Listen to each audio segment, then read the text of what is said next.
Et si les comics étaient des armes de la guerre froide? Aujourd'hui, on regarde comment Captain America et d'autres BD diffusaient l'anticommunisme et ce que ça nous dit aujourd'hui.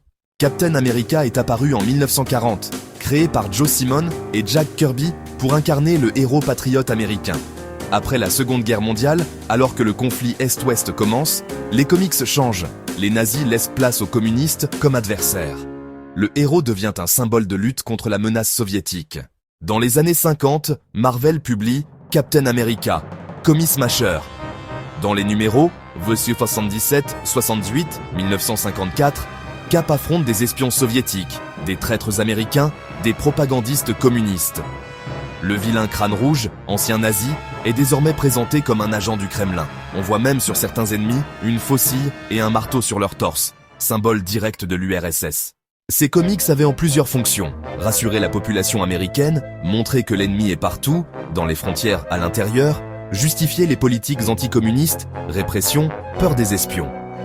Ils renforçaient de l'idée que les États-Unis défendent la liberté et que le communisme est un adversaire, idéologique, moral, culturel.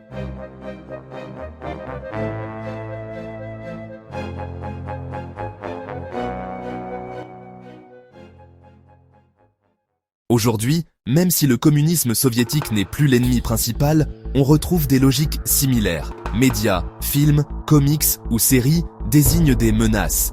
Terrorisme, idéologie politique, rivalité internationale. On utilise toujours la peur et l'image de l'autre pour mobiliser. Les symboles changent, mais le mécanisme reste. Les comics comme Captain America ne sont pas que des histoires de super-héros. Ce sont des miroirs de l'histoire. Culture, propagande, puissance. En histoire géo, ça nous aide à comprendre comment les idées voyagent, comment les États-Unis ont utilisé la culture pour asseoir leur pouvoir depuis 1945. Tu veux qu'on analyse une BD contemporaine ou un exemple français dans ce style? Dites-le en commentaire. Abonne-toi pour la suite.